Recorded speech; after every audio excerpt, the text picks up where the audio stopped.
Hello, and today we will be looking at the water cycle from the water and carbon topic for A-level. We're going to start right at the very back of this topic, back with geographical systems. Now, the PowerPoint slides will have a lot more detail and information. I'll pick out the key points. So it's imperative that you pause it and take your time with any of the detail that you might want for longer answers. So let's start with geographical systems then. Now, the water cycle can be seen as a series of cascading systems. Now, any system in nature has inputs, outputs, stores and flows, and it'll have limits, it'll have boundaries. So that's what constitutes all systems. They naturally aim to be within a state of dynamic equilibrium, a steady changing state. But sometimes something can change, the input or the output, for example, and that might lead to a series of knock-on effects. And you might have a positive or a negative feedback loop, positive which amplifies the change, or a negative which brings it back down to zero, back to its original state. So our spheres are different systems on Earth that exist, the cryosphere, lithosphere, biosphere and hydrosphere and atmosphere you're familiar with. Now, what happens in one of those spheres might then go on to impact what happens in a different sphere, which is why these are known as cascading systems. Now, the water cycle as a whole is considered to be a closed system. No water naturally leaves our planet. However, when you zoom in to the drainage basin scale, that's an open system. It has inputs from precipitation or whatever, and it has outputs in the form of evaporation, where it's lost to the atmosphere, or where it enters the ocean. So that's an open system. So where is this water stored around our planet then? Well, we've got these spheres that we've already mentioned. The hydrosphere is the largest, 1.4 sextillion litres of water. No idea how big that is. The table does summarise this for you a bit more. Now, most of the water on our planet is saline, is salty. Only 3% is fresh, and of that 3%, 79 is locked away in ice, basically. 20% is below ground. So only 1% of the fresh water on our planet is actually accessible, and that is either in lakes, soil moisture, atmospheric water vapour, rivers, or in our biosphere, in living organisms, which is a subsphere. So you can go through now and you can see some of this in a bit more detail. Oceanic water gives you some good stats there. Cryospheric water, well, we've got our sea ice, our ice shelves, ice sheets, alpine glaciers and permafrost. So you can look through and pick out some of the key facts from that.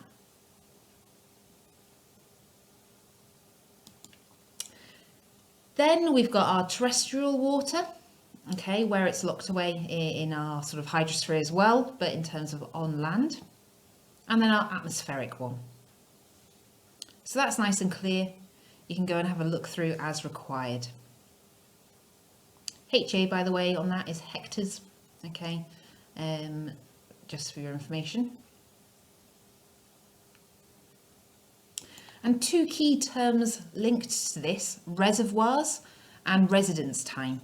Now, at any point where water is stored, paused, that's a reservoir. And how long it stays there is the residence time. So for example, groundwater can be held for thousands of years. That's its residence time. And that's known as fossil water because it's like ancient, because it's so old. Antarctic ice sheet, 17,000 years, and so on and so on. And this is summarised in this nice little table for you, just with different areas and how long that is stored for. So atmospheric water, about 10 days. Biospheric water, about a week on average. Okay, so moving through a plant, for example, moving through us, that sort of thing. So that's nice and useful for the temporal scale. So that's our distribution of water in space, where it's stored and over time as well.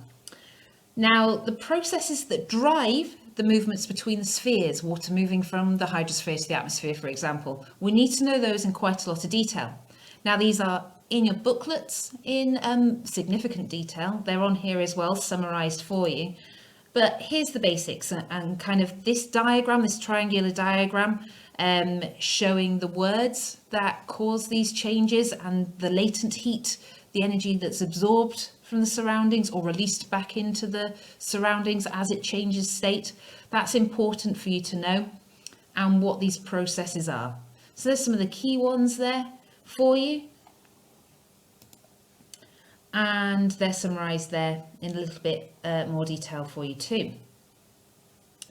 So now we look at the drainage basin. Okay, so more of a local scale example here. And this is all about learning your keywords. Now we do have our keywords broken up into our sections, our system. So we've got our inputs, we've got our stores, our flows, and our outputs. And this would be a really nice 6 marker. So this might be presented to you as a diagram at the top of the slide here. And you might be asked to comment on or given some other information about that. How that might change if so-and-so happened or something like that, a scenario. Or it could be given to you like the system with the inputs, the processes and flows and stores, and then the outputs. So just be familiar with those 2 ways that it can be given to you, but it's just about learning those key terms. Now, drainage basin is an open system, already mentioned that. It's, regional to local scale, but it might mention in an exam question hill slope, and that's about zooming in even closer to more local scale, and it might be asking you to comment on again about the processes that would happen if this changed or under different circumstances. So take your time to have a little look through that, but that's what we mean by hill slope scale, a small part of our drainage basin.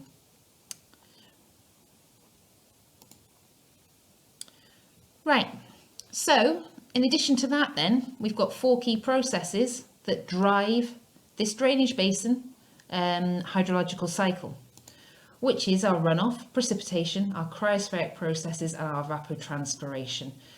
Please be aware of those, learn all of them, learn the key words and what's going on.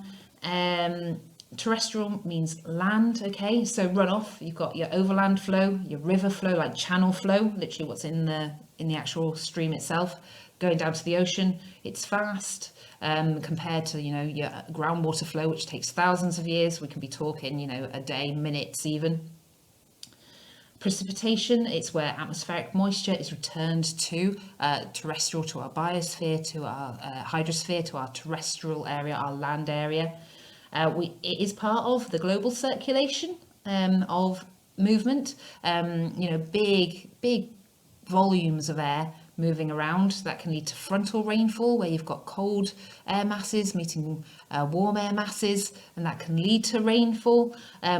In tropical areas, or even in London in summer, where you're getting heat throughout the day, that can lead to convectional rainfall. And then when air masses, where air is forced up over high areas, hills, mountains, that can lead to orographic rainfall. Okay, relief rainfall, that's sometimes called. So you've got 3 different types of rainfall or precipitation that it might cause. And then we've got our cryospheric processes, snow compressed to neve, compressed into ice, which then flows slowly downwards like a river, but in slow motion. And that's long-term storage. That changes seasonally with the meltwater season, and then it'll build up during winter months. And then our evapotranspiration, we've got potential one, where there's unlimited water, the temperature, how much is that likely to be able to sort of evaporate and transpire from plants as well. So there are our key processes. They change over time, got an element of scale in that as well. So that's the basics, our key words, our key processes. Let's look now at our water balance, our river regime, storm hydrograph, and how we affect those factors. So let's start with the water balance. Again, a very nice 6 marker, could be a 4 marker as well. But all this is showing you is how precipitation and evapotranspiration changes over seasons, and how much is therefore stored in the basin in our soil moisture. So this will vary place to place depending on the temperature and the amount of precipitation. So here's one for Malaga, southern Spain, compared to Harrogate. And what it's showing you is where one line is bigger than the other. Basically, is it going to be using up moisture from our soil and even further from below from our groundwater where there's a deficit? Or is there going to be surface water, puddles, flooding? That's what we're looking at here. So if the input is greater than the output, then you're likely to get surface water. So the water balance, the water budget, the soil moisture budget is the balance between the inputs and the outputs in a drainage basin. That's its definition. When they're balanced, it's in dynamic equilibrium. However, that will vary over the course of a year, temporal scale.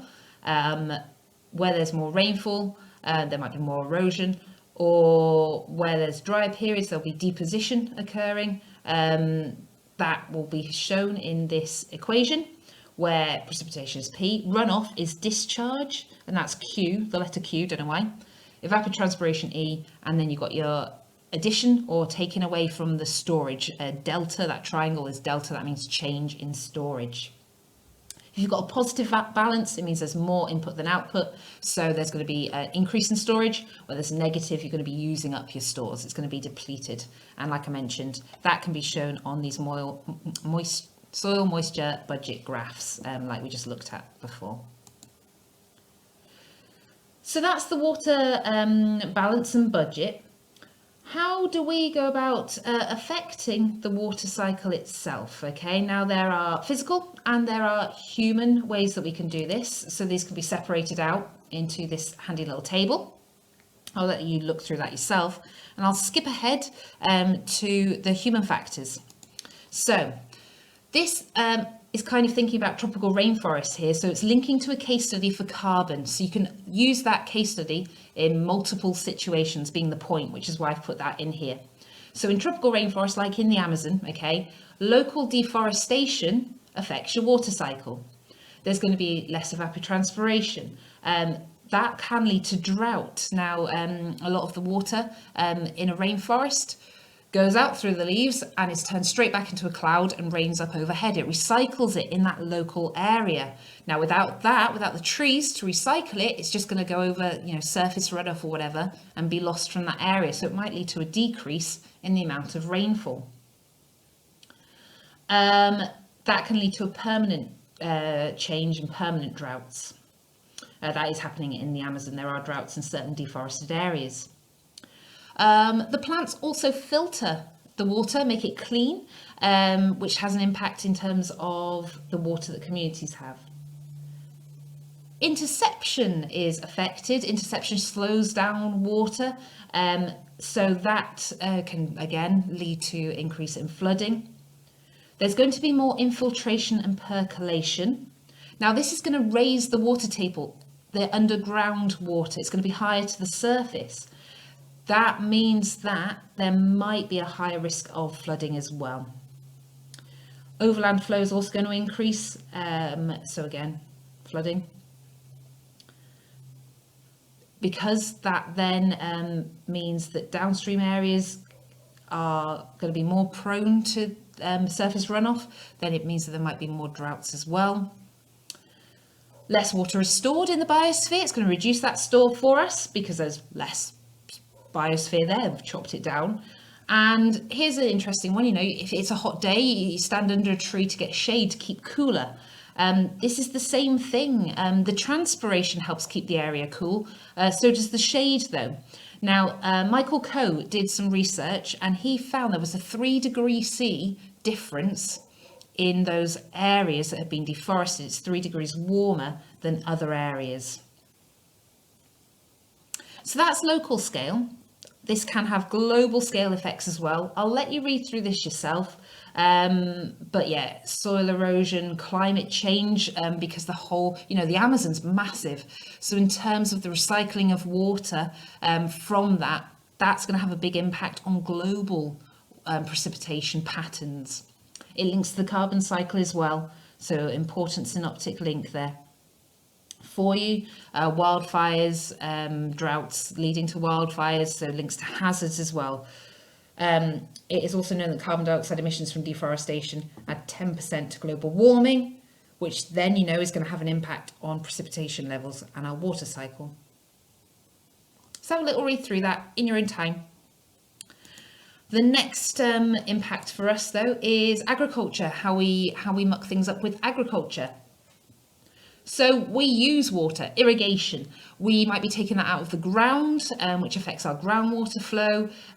We could take it out of the river, abstraction levels. The Colorado River doesn't reach the ocean because we abstract it all before it gets there, that sort of thing. Water is stored in biomass in the crops and the animals, something to consider. It's going to affect the evapotranspiration regime, basically how much is going on, because we might be deforesting to then have the crops, but it's going to affect those rates and the irrigation and everything else as well. If we're abstracting from underground, then that is going to affect these groundwater stores. If you're close to the ocean, what that does, if you use up too much, it brings in salt water from the ocean, so you can contaminate your land and lead to it becoming polluted with salt, basically, so it can become infertile that way. Surface runoff, soil erosion as a result of this. Drainage patterns are changed. We can dig drainage ditches at the side of fields to stop them getting waterlogged, but also ploughing down with the contours towards a river is really bad. We have to do contour ploughing at 90 degrees to the slope. It reduces vegetation cover, like I mentioned, we might have deforested in the first place, and surface runoff can be affected by soil compaction from cattle, but also from tractors, machinery. It crushes the spaces out from between the soil particles, which can lead to more surface runoff as a result of that. Now, this is nicely summarised, and the links to it in this diagram here, so take some time to look through that one now. And another thing that we can do, we can change the water patterns with climate change. This is fairly obvious, where it rains, the intensity of rainfall, seasonal changes, droughts and all that sort of thing. Cryosphere, the size of that reducing over time, all those links come to climate change. That is an important one for you to consider. And then finally, water abstraction, which we've briefly mentioned there, but when we're taking it out, the impact of that, the effects if we do too much, and water abstraction is part of our River Leven case study, where we are abstracting. You get a license, but it's unrestricted because they think there's additional water there and they can afford to let that go. So those are our human influences on the water cycle. There are physical, natural ones as well, which are summarised here. Your storm, your precipitation, your seasonal changes and your vegetation changes as well. So, over time, there will be successions of vegetation, different plants will grow, they might be able to hold more water in the biosphere, and all sorts of things. We have seasonal changes, daily changes on a temporal scale by storm events, and so on and so on, okay? So we will get these natural changes over time.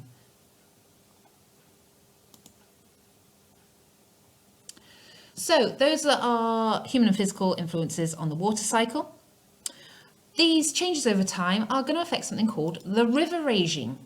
Now, basically, we can figure out how much water is going through a river at a certain point by measuring the width and the depth to give us the cross-sectional area, and then how fast it's going.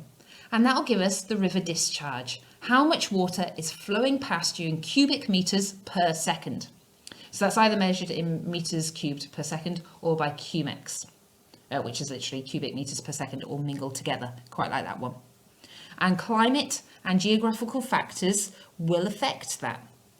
Our river flow it's specific to a certain point on a river. It cannot be generalized anywhere else because it's so specific because of those climate and those geographical factors at that certain point, okay?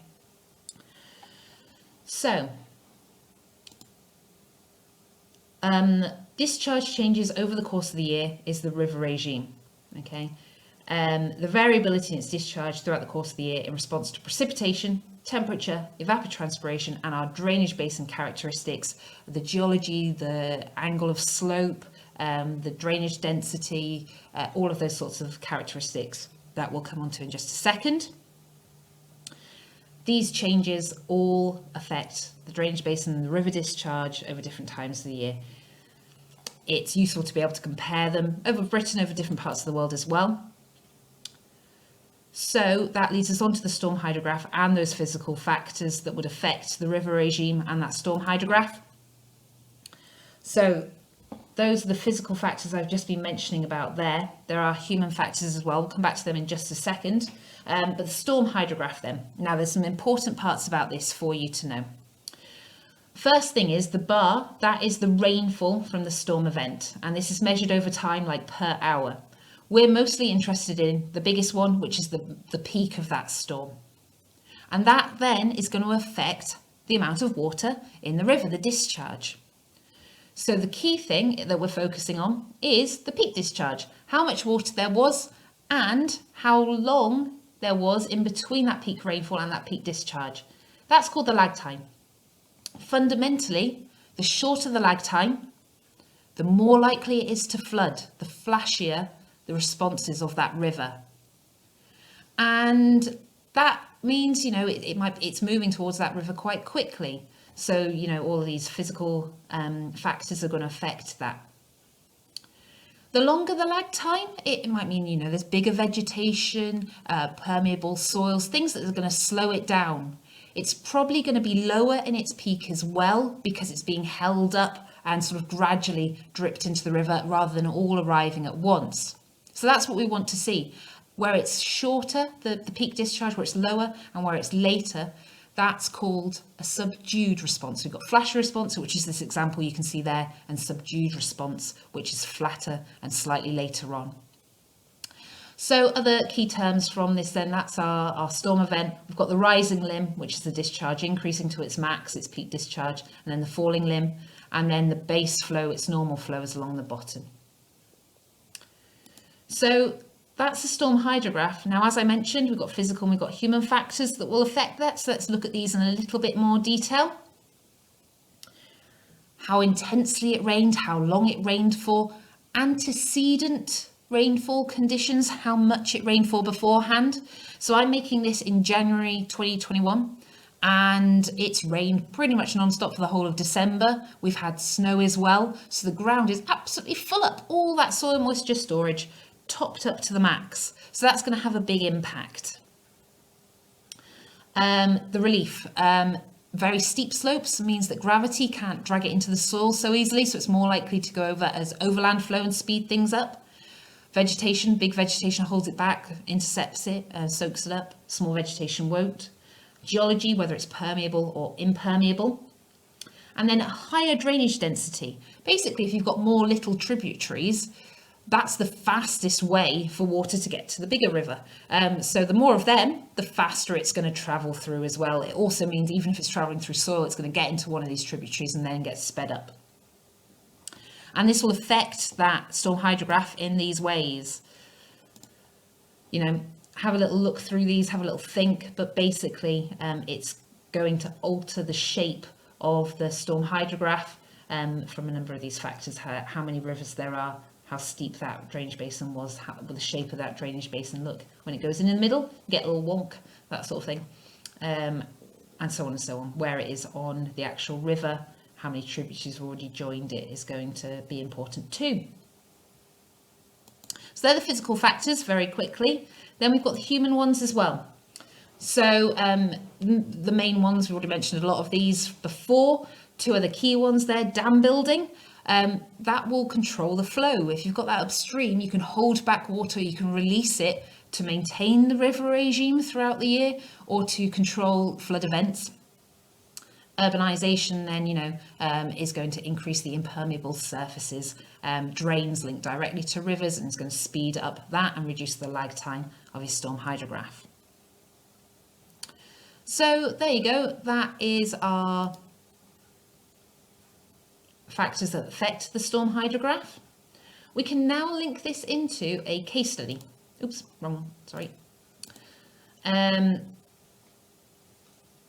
Our case study, the only bit of this case study sheet from your handout is this bit here, the River Leven. And that's because a few key facts, if you know the rest of it, can just be applied and used in an example throughout. So let's run through some of these key facts for you, pick out some of the key information. So the River Leven then starts in the North Yorkshire Moors on Warren Moor, which is just above Kildale. That's 270 metres above sea level. It flows for 29 miles as a tributary before it joins the River Tees, just at the meander at Yarm. It has got lots of tributaries joining the River Leven as well. There's 3 joining in Great Ayton, 2 just above most of the houses, 1 literally at the High Street. And a key fact here, the size of that drainage basin, 196.3 square kilometres big.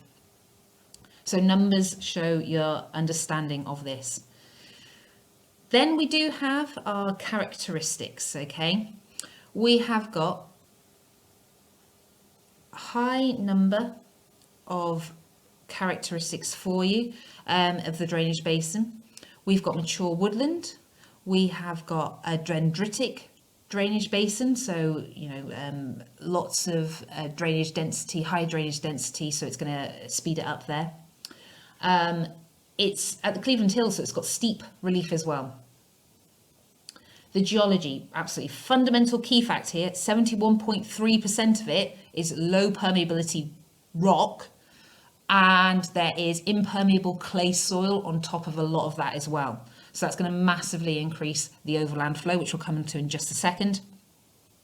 And then the land use, very little of it is urban, 4.7%. That's changing over time. We'll come on to that in a second. Big chunk of it is woodland, though. Most of it is grassland. We've got quite a lot of like the moorland, 18.6% as well. Some actual fields, 12.4%. So key facts there for you to sort of pick apart. And this is going to affect our river regime and our water balance. So normally the river regime is between 5 to 12 centimetres, anywhere between 3 and 74 centimetres is fine, 90% of the time it's within that. The highest ever, 1.64 metres back in 2005. It has a very flashy response. It rains for 130 days a year. And then we come on to this particular equation. So amount of precipitation it gets is 1,520 millimetres a year. That's a fairly significant amount. They reckon that 464 millimetres of that is lost through evaporation or is stored in the water, stored in the soil, which means that over 1,000 millimetres, 1,056 millimetres leaves as runoff. That's 69% of that water balance equation there. And that's because of the impermeability of the bedrock. That's going to reduce your percolation. Infiltration is going to be reduced by the lack of permeable soil. It's impermeable clay, remember. You've also got that steep relief because of the Cleveland Hills and the high drainage density that I've already mentioned. So those are the drainage basin characteristics that lead to its storm hydrograph response. Now we can look at the human interventions that we've had on the River Leven.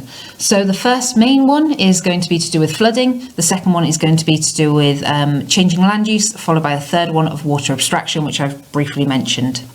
So flooding then, flood alleviation schemes. The River Leven runs through Great Ayton, which is a tourist village.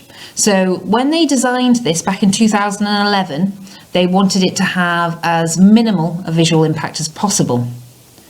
Now, the River Leven has a long history of flooding, hundreds of years worth of flooding. It flooded badly in the year 2000, 2003, and that's why in 2011, the Environment Agency and the North Yorkshire Moors local National Park Authority basically came together to come up with this plan. They then brought in a private company, UK Flood Barriers, to assist with the project, but they all had slightly different roles. So the North Yorkshire Moors, they set 6 new apprenticeship places, and those were largely to work on the higher areas of the drainage basin, the upland areas, and that would be to manage it to make it as flood friendly as possible. So, working with landowners in terms of the ploughing directions and drainage ditches and so on and so on. But also they, made willow barriers, leaky dams to slow down water as it's running off the hills. And they had set aside land that would fill up with flood waters rather than hitting the village itself just upstream. So that's what the North Yorkshire Moors did. The Environment Agency worked very closely with local people and businesses to figure out what they would want to do. And they worked on the fact that they wanted sustainable soft engineering techniques to minimise that visual impact. Local people paid for a third, the Environment Agency paid for 2/3 of this, and that's where the UK flood barriers came in to kind of check that this would work, and they were awarded the project after surveys for 2011. So what did they actually do then? Well, they used these natural soft engineering techniques to slow down that flow, to increase that lag time. So that was upstream. And like I mentioned, the leaky dams, which are 100% natural by the apprentices making them. The leaky pond, which was set aside land. It's a football pitch which floods and fills up. Now, I mentioned I'm making this in January 2021. It's rained for the whole of December, and we've just had a significant amount of snowfall last weekend, which melted really quickly. That set-aside land is currently filled up. Not to the top, but it's full. There's water in it. Then, the Environment Agency, they focused more on the property level protection, which is slightly more hard engineering, but it's temporary as well. So we had these flood angel gates by the UK Flood Barriers Company. Basically, they slot into very small metal sort of holders either side of the door and act as a barrier to keep the water out from any cracks underneath the door frame. Air brick replacements. Now, a lot of houses in Great Ayton are very old, hundreds of years old, and they need ventilation in the floors to stop the floorboards going rotten. Boring old people stuff. When you're getting mortgages, you need to know about that. Now, that obviously can let in water when the water's come up to that. It's underneath the floorboards, and we don't want that. So they put in air brick replacements where they had non-return valves, so water could not get in, it could only get out. So that's what they sort of focused on the property scale level for it. Now, it has been very, very effective. They focused this all around the River Leven. People are very happy with it. It hasn't had a visual impact, and it has been effective. There's been no flooding from the River Leven since it got put in 2016. However, they haven't focused on the tributaries. And like I mentioned, two join just above, upstream from the actual village of Great Ayton, but one joins at the High Street. That's called Skitterbeck. Brilliant name. It actually then runs underneath the High Street in a culvert, which is like a giant pipe, and it appears near Suggett's, the ice cream shop. That flooded in Poverty November, Povnov 2016, and it flooded a fruit and veg shop, a hairdresser and a hardware shop, causing significant economic damage there. So perhaps the scheme needs to be done on a bigger scale as things are changing over time, climate change and all that sort of thing. There's factors that affect that river regime. So that's the first thing we've done, flood prevention scheme for the human intervention. Next thing then is the changing land use, and this overlaps with the flood prevention. Perhaps they need to do more with the changing land use in and around the drainage basin. So we've got a fairly significant amount of urbanisation within Great Ayton, building on greenfield sites. They've actually finished building 57 new apartments and 12 houses. Near my house in east side of Great Ayton. They've got 30 houses planned for the northwest side, 26 four-bedroom houses upstream in Great Broughton, 110 being built downstream in Stokesley, with plans for another 225 downstream, another plans for 60 to the south side of Great Ayton. So, all areas, all greenfield sites, we're changing that land use slightly. Remember, it was only 4.7%, but that is going to increase the amount of urban area there and have a slight impact.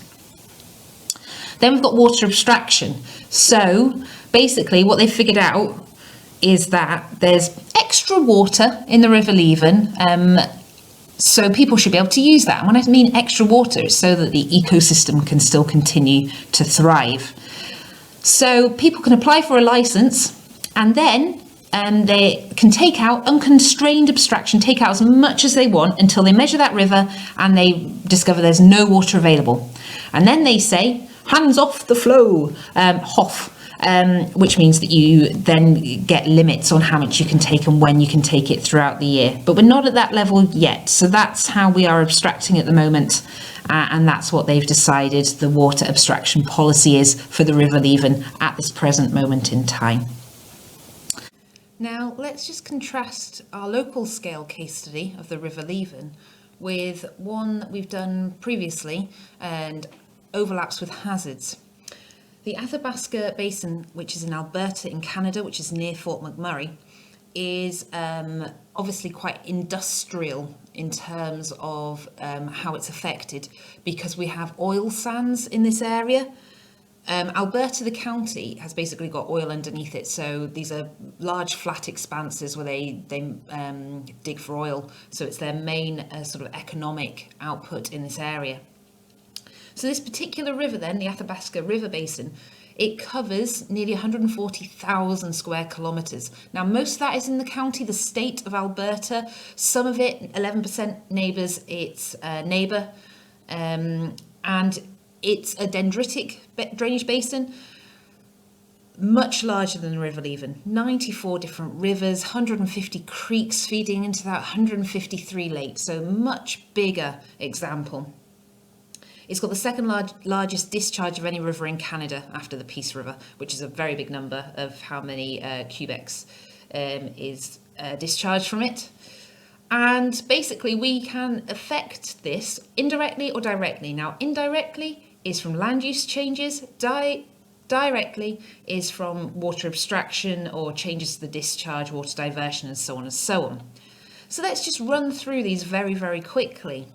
This is not as major an example as either the River Leven or the Amazon Basin, but it just has a little bit of additional detail that some of you aiming for Stretch and Challenge might be interested in. So we've got four main land use alterations that we can make. The first being land use changes. Now, because of the oil sands, this is largely, but we can have closed circuit land use changes and non-closed circuit land use changes. So closed circuit ones are where basically land becomes then completely separate from that drainage basin in a way. Even though it's within the drainage basin, it's now not contributing to the flow of the river system. So it's taken away. Non-closed circuit land use changes are areas that still contribute flows to the river system, but vegetation might be removed, or there's been changes to that water flow. This can be done in a number of different ways, how we can affect the water flow. So the next one then links into that. That is our withdrawals, our abstraction. It's managed by the government, there's the Water Act. They've got, at the moment, water abstraction in place, and that's considered to be small enough an amount to maintain a healthy ecosystem, but there's been a lot recently that current licenses allow too much when there are low flow conditions. Now, dams are another way of controlling it. There are small dams, no major ones in this Athabasca River, and these are used to basically create ponds to store industrial wastewater, so it will cool down machines or filter the area, and then that water will be stored. Now, that's all very well and good, that's kind of set aside. However, if that does get released, it's very contaminated water, so it would affect the ecosystem further downstream. Now, linking back to this with withdrawals, climate change then might be a reason why we've got this concern over the abstraction rules at the moment, especially in those low flow conditions. They are predicting there will be a large reduction in the discharge of that river and an alteration to the river regime by the end of this century. And that's for two different reasons. They are predicting there'll be basically less snow in winter, and that's because it's going to become warmer, so that's going to be altered, less precipitation annually in this particular area. That's what the patterns are looking like. and the river regime will be altered because that area that is going to melt the snowpack that's there earlier. Now remember, that did happen in our Fort McMurray wildfire example. There'd been a small winter snowpack and it had melted very early in a warmer spring. That was associated with the El Nino event associated with that year, but that's going to become more common and then the predominant pattern that we would experience in this area. So a small example, not as important as the river Leven, but another example you can refer to should you need to in the exam.